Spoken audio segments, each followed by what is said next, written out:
Alrighty, welcome back, College Place, to the third episode and the second part to Intro to Photoshop. For this one, go ahead and go open Photoshop if you haven't already. Pause the video and go do that, and open up Chrome because we're going to be going and grabbing an image that we're all going to work on together.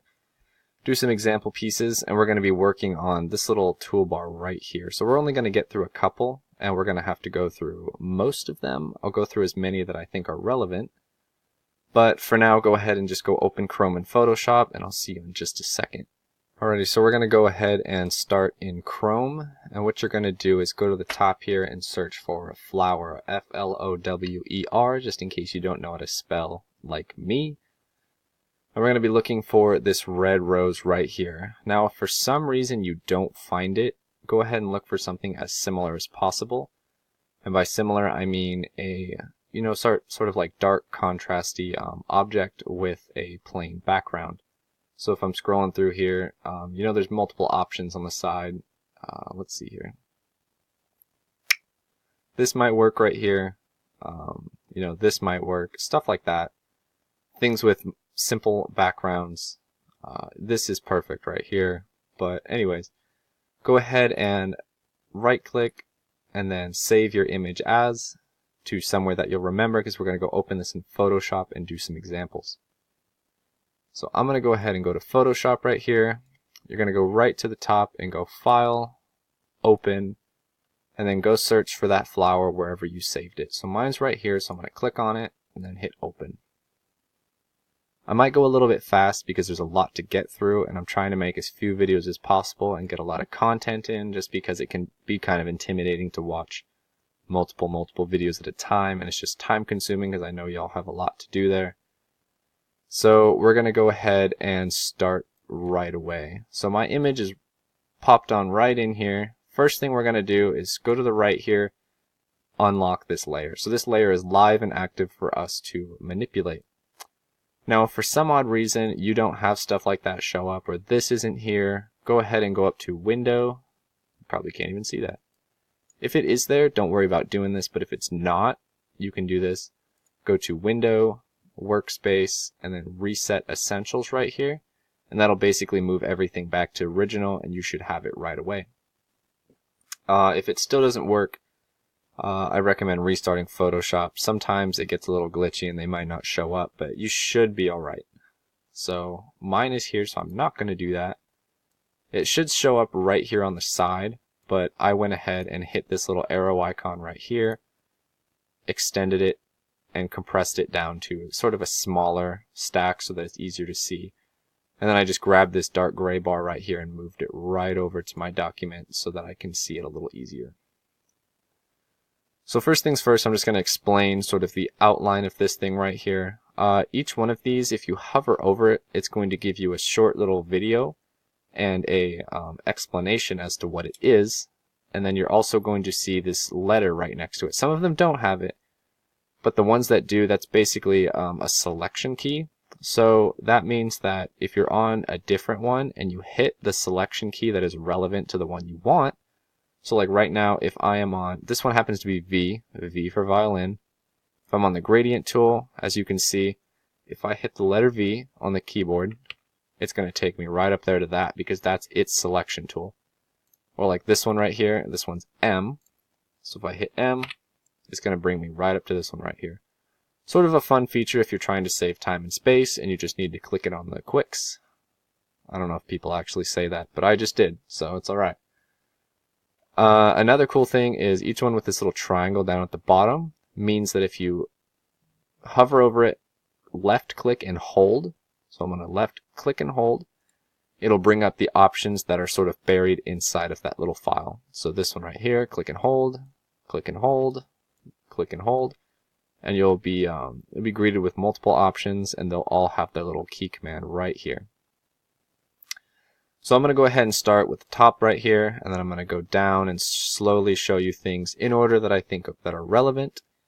And here and there we're going to move over to that layer, the layers, just to sort of understand what things do and how they their relationship with the layer panel. So starting off, we're going to use this selection tool, or the move tool as they would call it right here. And this is basically, as you see in that little video, how to move different objects that are on your artboard. So because we opened this image and didn't sit it on an artboard itself, that means that it is the original layer. So for example purposes, go ahead and go down right here and click this little page. That means a new layer, and it's going to create a new layer right on top of here. So what we're going to do is draw a shape. So see this little shape icon right here? Go ahead and click that, and then you're going to click and drag and create a shape right about here. So nothing's going to fill. So real quick, go ahead and go to this little icon right here, click it, and choose any color you want. So I'm going to choose green just because it's bright and easy to see. I'll explain that in just a second when we get down there, but this is just for a quick example purpose. So this move tool right here, I'm going to scoot this over so you can see it a little better. You see that we're on the rectangle layer right here. Because they're both unlocked, I can use this move tool to select either of these objects. So I can select the rose and move it, and I can select the block and move it. So that's a super cool way to just move everything, and you will most likely be using that the most common out of everything in here. That is like, can't think of an example, but you'll use that as much as possible basically. So if I lock right here, if I go ahead and lock the rose layer,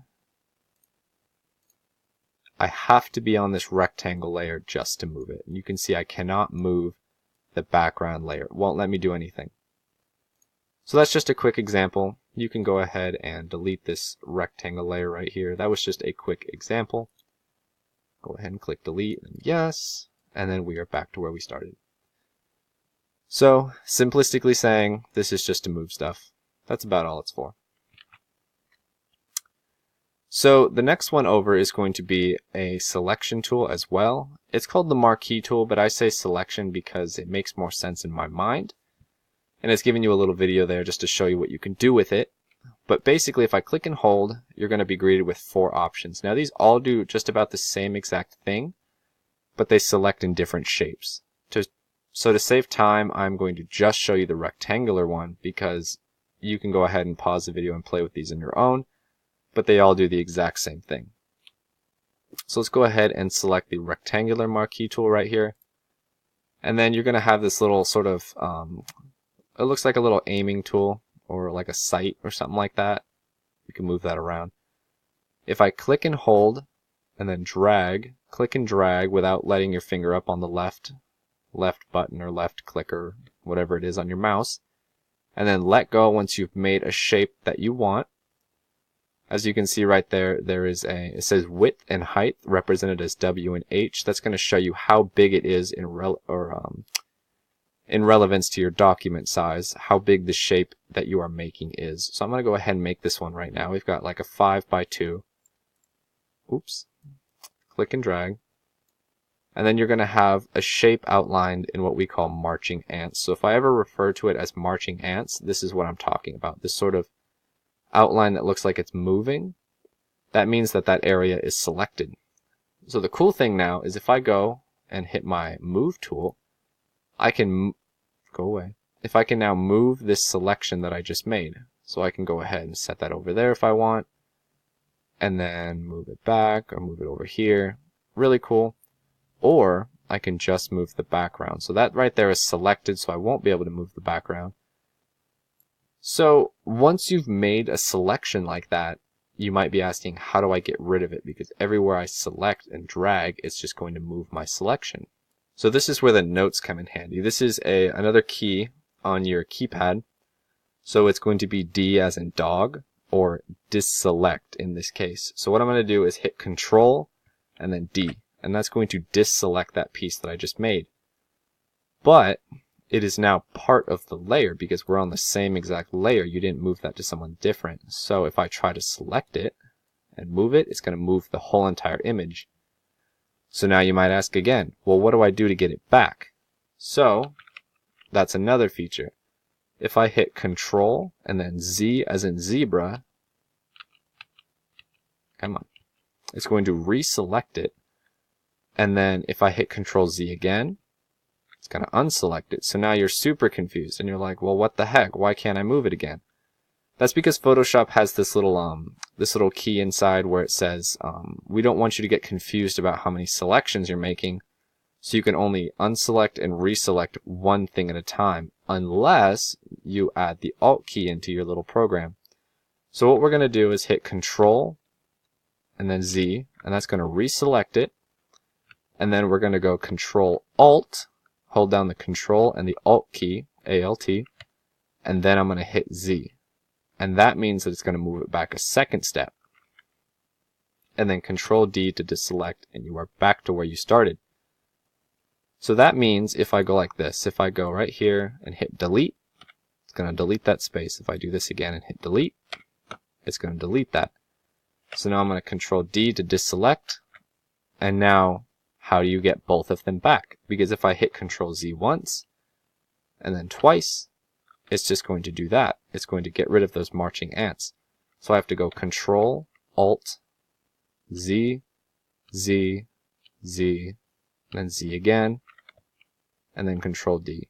You'll get used to this. It sounds a lot more confusing than it really is, but basically, hitting just Control Z undoes and then redoes what you just did, but Control Alt Z will undo and then redo once, or anything along the pathway of what you've done previously. So, moving on, we've got the magnetic lasso tool. That is inside this little pocket right here, so we're going to click and hold. First, we're going to go to the lasso tool right here. This one's key command is L, just in case you're curious. Lasso tool is basically the same thing as this marquee tool, or the selection key right here, where if I click, that did not work. Just kidding. If I click and hold, and then draw with my mouse, so you have to move this one yourself. It's like you're drawing in Microsoft Paint, but you're making a selection. Whatever you draw has to connect, but you can make any shape you want. So right now what I'm going to do is click and hold, and I'm going to drag it just around this first petal here, and then connect it at the end.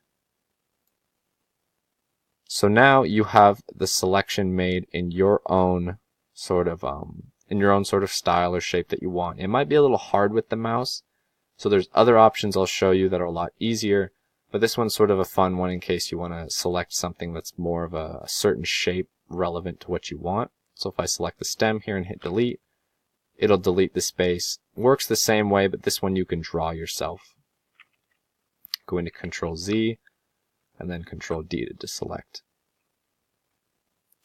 So if I click and hold on here, we have two more. The polygonal lasso tool will allow you to make any shape that you want. So if I just click, click, click, and then connect it again, I just made a triangle. As you can see, hit delete, works the same exact way as all of these. They're just different ways to select different shapes.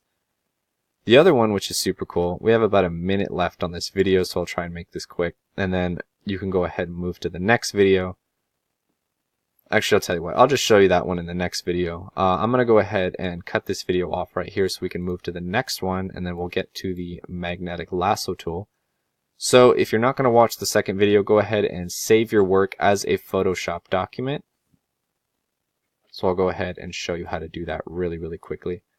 Go ahead and go to the top here and hit File, Save As, and then go to a folder that best works for you. So I'm going to go into my College Place High School folder, save it as the generic Photoshop document, and then hit Save. And then just go ahead and hit OK once this pops up. And then this document will be, you can reopen this again next time you come to work on it. So go ahead and start on the next video, and I will meet you there in just a second.